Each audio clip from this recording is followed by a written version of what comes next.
This talk is an introduction to narrative self-observation, a teacher research and professional development tool for the 12th International Conference on Second Language Studies, ICSLS.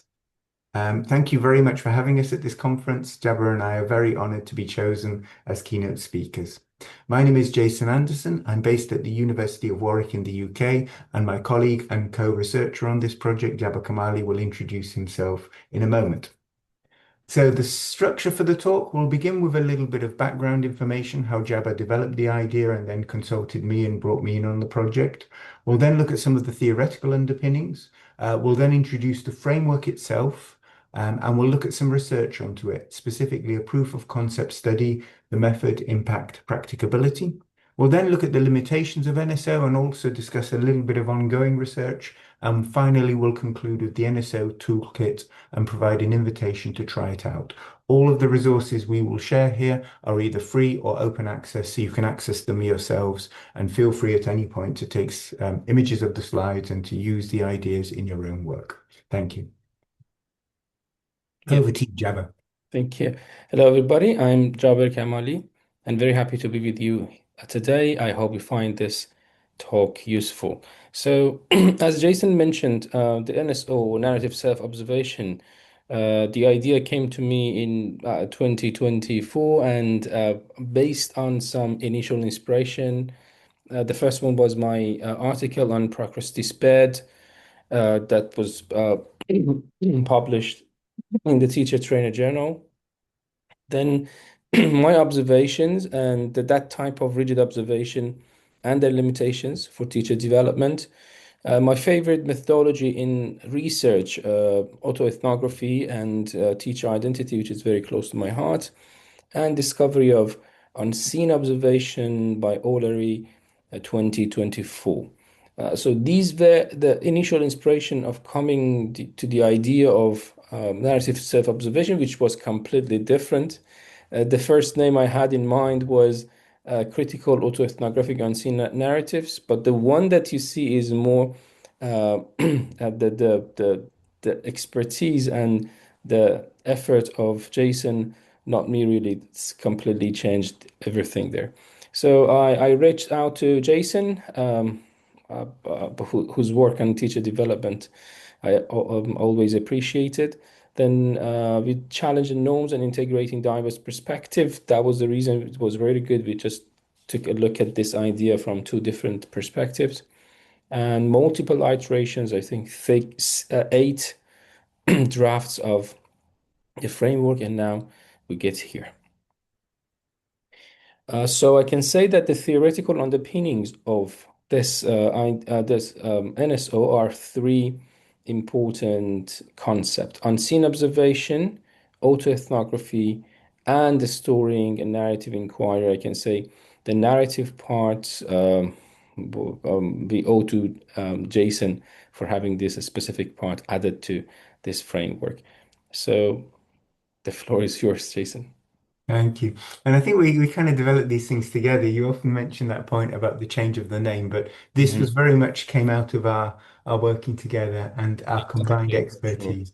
for sure. Yeah. So based on this, and again, as Jabber has mentioned, if you look at O'Leary's work on unseen observation, he took an idea that actually developed in language teaching, probably initiated by Mario Involucri, and brought it into a more kind of systematic framework for doing what he called, what they called rather, unseen observation.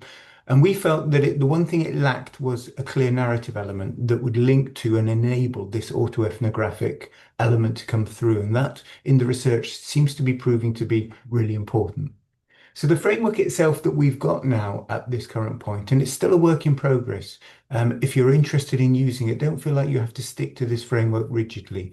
Work out what works for your context. But as it currently stands, it's got these 8 different stages, and I'll just run through them very quickly. You can look at them in more detail in the article and the tools themselves. There's a few acronyms here. T is for teacher, C for collaborator, NLP, narrative lesson plan, and SS is students. So it begins in stage 1 with the teacher narrating what we call a backstory, which essentially is a short autobiography about who I am and who the class is involved. could be one paragraph, could be one page, could be spoken or written. This is then shared with the collaborator. And after this, the teacher and the collaborator meet to discuss and choose a focus for the self-observation. This conversation should not be the collaborator telling the teacher what to do, but they should be working as a kind of a team, as peers, as much as possible, even if the collaborator is in reality the line manager. And the conversation should be curious. It should be interested in puzzles of practice. It could focus on something positive, something which is problematic, or something which simply they want to understand more about. And the important thing is to choose one small thing, if you like, not the whole process of teaching. How to teach better would be too general. You might focus on error correction, grammar presentations. You might focus on developing appropriate speaking tasks. You might focus on, for example, including students with a specific learning disability. It can really focus on any one thing that particularly the teacher, but also the collaborator feel is useful. Then after this stage, in stage 3, the teacher prepares a lesson plan. They can use any lesson plan in reality, but we've come up with this idea of a narrative lesson plan. The basic idea behind it, and we will share an article in a moment where you can read about it yourself, is that rather than putting the lesson plan into separate boxes and describing it in bullet points, you simply write about the lesson using continuous text. And a narrative lesson plan can have several thousand words. It can be longer than a standard lesson plan because rather than bullet points, you're sharing your thinking process. But we've also found that it comes through quite quickly in the sense that you can type quickly, you can write quickly. And colleagues have even experimented with speaking the lesson plan simply by audio recording it onto their phone and then sharing the recording with the collaborator. So you can even do a narrative lesson plan as a spoken lesson plan. This is then shared with the collaborator who gets useful insights from this lesson plan, not only into what the teacher's planning to do and how they plan to include a focus on the focus that was agreed upon in stage 2, but also it's an opportunity for the collaborator to see the thinking process behind the lesson plan itself. And that can be really useful for understanding and helping the teacher. In stage 4, there's a brief discussion, usually this is about 20 minutes in practice, about the pending lesson, within which the collaborator might want to just double check about exactly when the focus is going to be focused on, and also to identify and confirm any potential means by which the teacher will, shall we say, collect a little bit of data during the lesson. This doesn't have to be formal data collection in the sense of research. We could alternatively talk about it as simply capturing a bit more information than usual. And you could capture this information, for example, by having a focus group discussion with some of the students after the lesson, by giving the students a questionnaire, by observing the lesson in a bit more detail, for example, the group work activity, by audio recording part of the lesson or all of it with the student's permission, and also by doing what we call post-lesson self-recall after the lesson, where the teacher might simply record themselves thinking about the lesson and thinking about how they feel it went with regard to the focus. So those are all different data collection methods that might be touched upon in stage 4. This is then followed by stage 5, and the most important thing to note is that the teacher teaches the lesson without the collaborator present. And this is why it is self-observation and why it was previously called unseen observation. That phrase refers to the fact that it was unseen by the collaborator or line manager. The key point here is that the teacher is trusted to teach the lesson themselves, to collect the data that they've expressed interest in collecting, and then to reflect upon that themselves. So the teacher does that event, and then in stage 6, they can go straight on the same day or maybe a couple of days later to give them time to kind of relax and calm down from the lesson if necessary. They will draft what we've called a lesson story, which is basically an account of the lesson, not really a self-evaluation, often better to do it in the order of the lesson. How did it go at the start? How did it go towards the end? And also including perhaps a bit more emphasis on the focus that was chosen in stage 2. And they will then share that lesson story, which might be again 500 words, 1,000 words, as long as they like, really, with the collaborator. And this is followed by a final discussion. And in this final discussion in stage 7, the teacher and collaborator discuss the lesson story, discuss the lesson, and the focus of the collaborator here is to facilitate the reflection of the teacher on what they learned from the observation with regard specifically to the focus. Of course, it can focus on other elements depending on what's happened, but that would be the primary focus of this final discussion conversation. And this discussion hopefully will lead to the teacher naturally having some things that they want to think about in the future, some points to take forward. We might call them feed forward points, but it doesn't have to. It can also be a reflective process in which they simply think about what they learned from the experience. And finally, the final stage in stage 8, the teacher might write a conclusion to their story, maybe a few days later, also including perhaps those questions for the future or those reflections. And these 8 stages can then lead to a second cycle if required, hence the big arrow at the top that you can see. And the teacher might go from stage 7 to stage 2. They may not need to do the backstory again, or they might go from stage 8 to stage 1. For example, if the observer on the second lesson, the collaborator rather, is a completely different person to the first one, they may benefit from seeing a new backstory.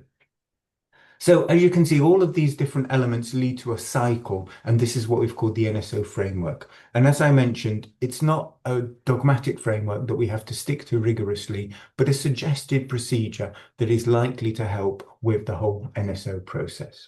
I think I've mentioned all the things on the left there. Yeah. And the last point at the bottom there that is important to note, the focus here is on observation as a tool for continuing professional development, not M&E, which stands for monitoring and evaluation.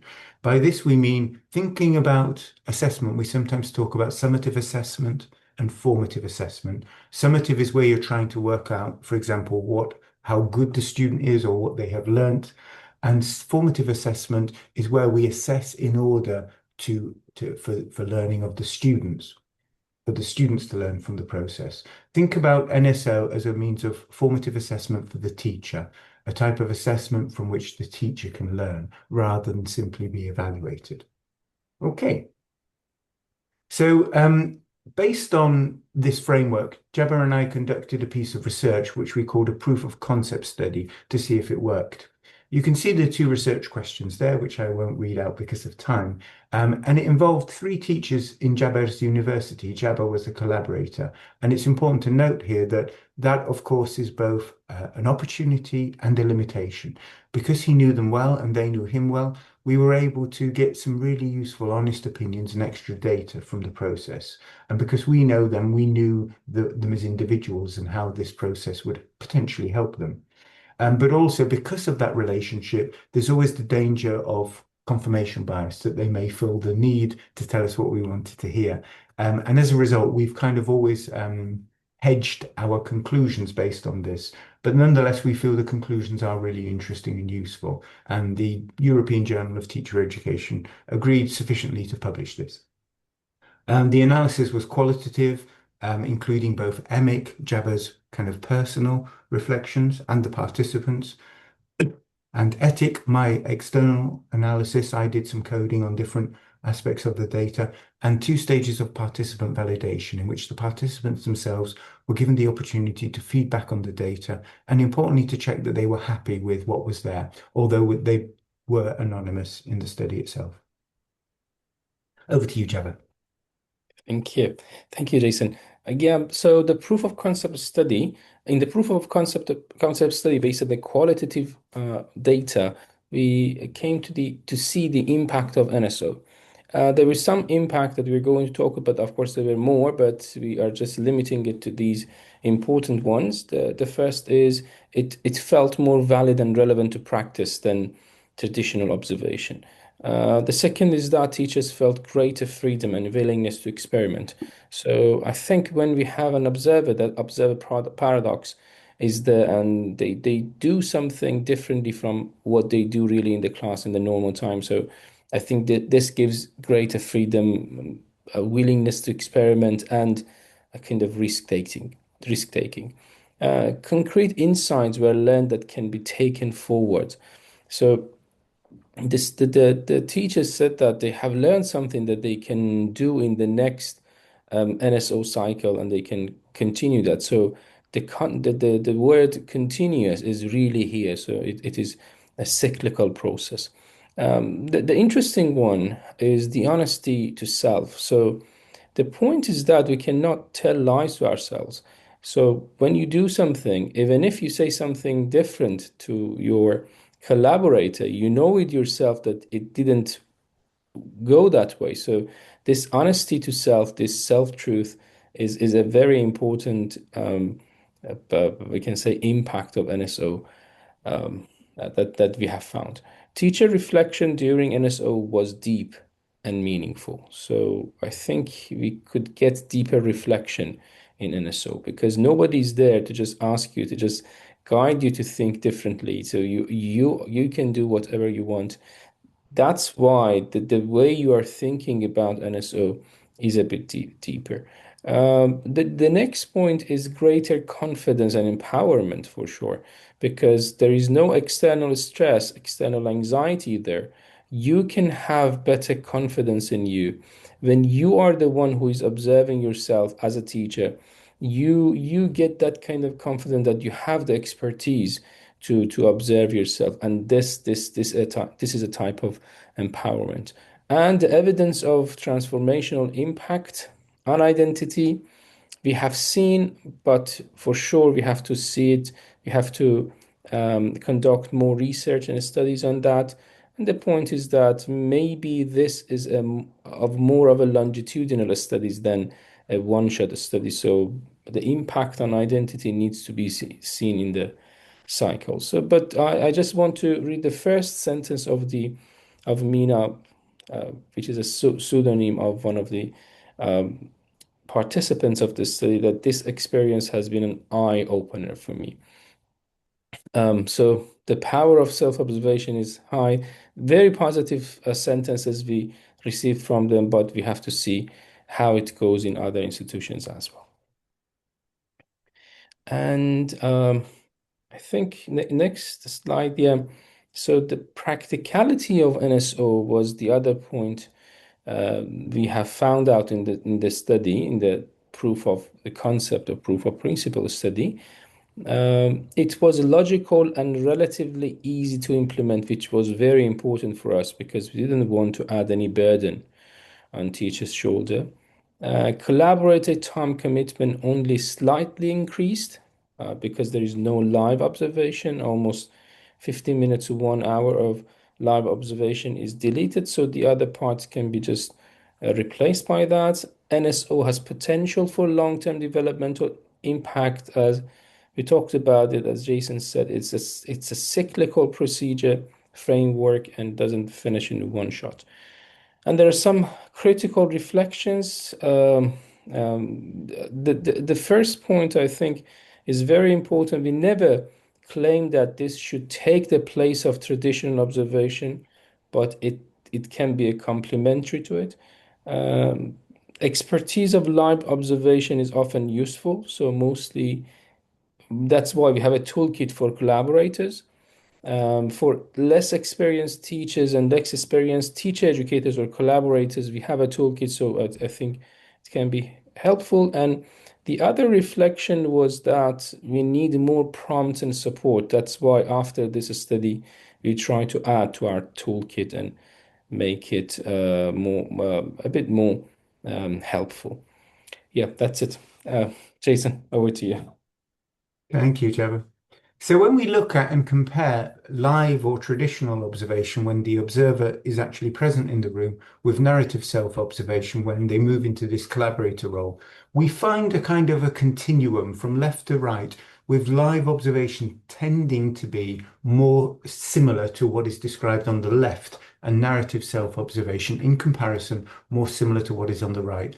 Note that this is comparative, and depending on how skillfully the live observation is conducted, you may not see this difference, depending on whether there is a good relationship between the two parties. We're not saying that live observation is always negative in this way, but that we tend to see this comparison both within our own study, the data seem to confirm it, but also more recent research is solidifying this.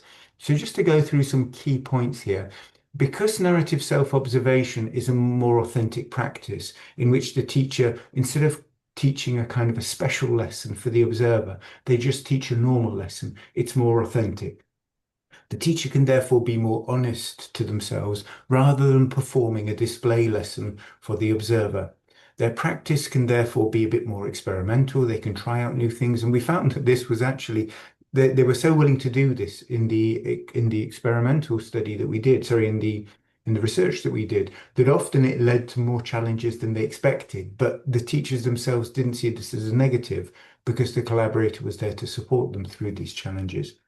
Their reflection was more critical as a result because they were looking at a real lesson and they were reflecting on what they really do rather than the superficial criticism of when a teacher is asked to reflect on a lesson that they've prepared specifically for the observer. The feedback therefore becomes more relevant because the teacher is focusing on a real lesson, and even though the collaborator didn't see it, they are able to listen to and understand what has happened and provide feedback that is relevant to that.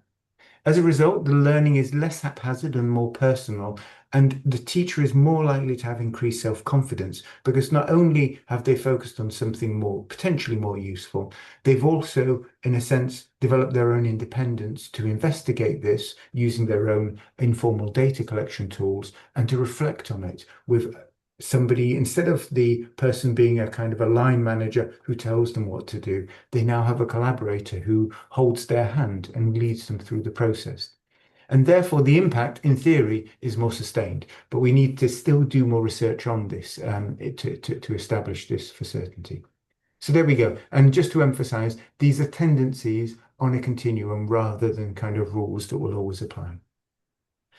Now, the limitations of NSO, it's important to note here. So if the aim of the person who is doing the observation is to conduct some kind of evaluation of the teacher, which is necessary sometimes as part of kind of yearly procedures, such as a performance appraisal, then NSO is probably going to be less suitable. It's not that it isn't suitable, because even then it can provide really useful documented evidence of teachers' development.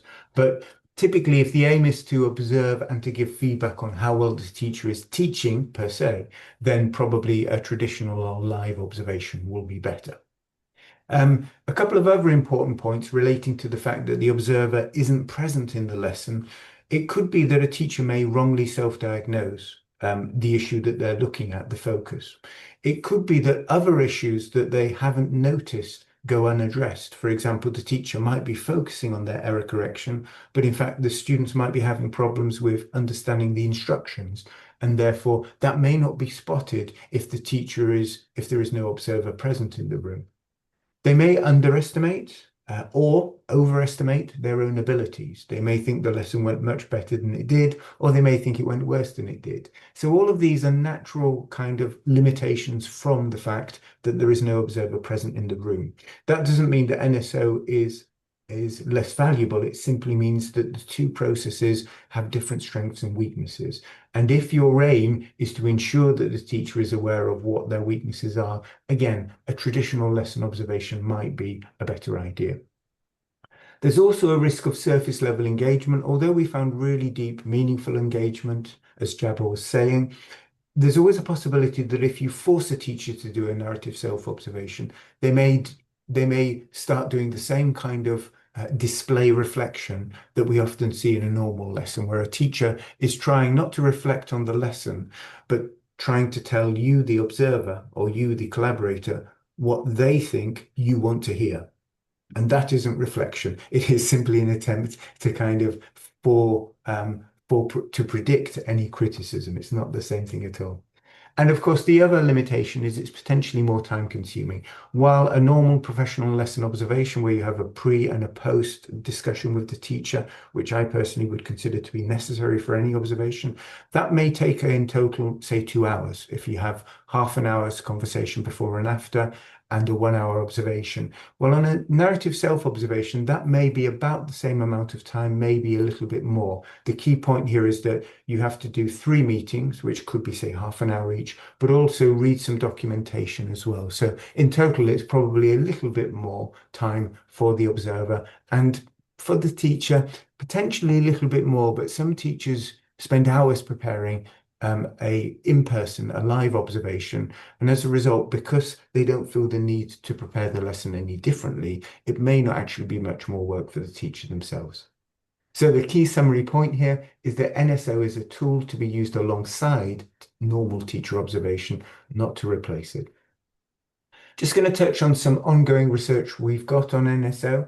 Colleagues in Lebanon, the UK, in Turkey, ourselves, and also in Iran are doing research on NSO. A Lebanese teacher educator, Rasha Halak, is using it to support teachers in Palestine, specifically here for reasons which we can all obviously understand, that Rasha is not able to work directly with the teachers. So she's using NSO as a remote tool to help them, to support and build on the earlier stages of the program.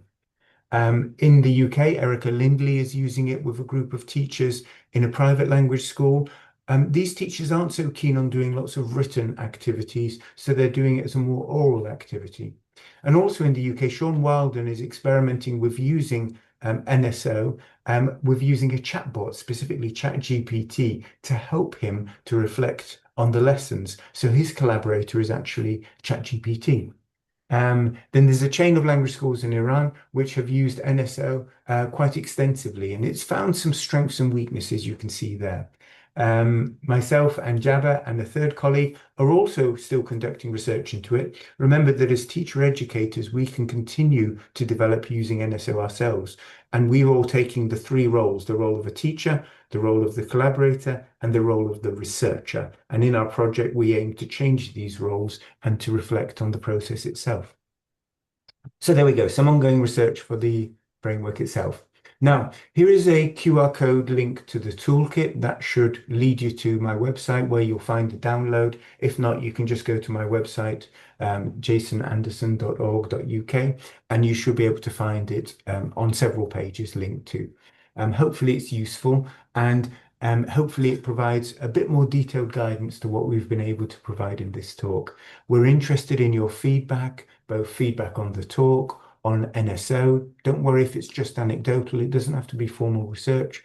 And we're also interested potentially in research opportunities to collaborate, particularly if you're interested in and able to collect formal data on the process and how it goes. We would love to engage in research projects to see if it's working effectively further afield from our own research projects.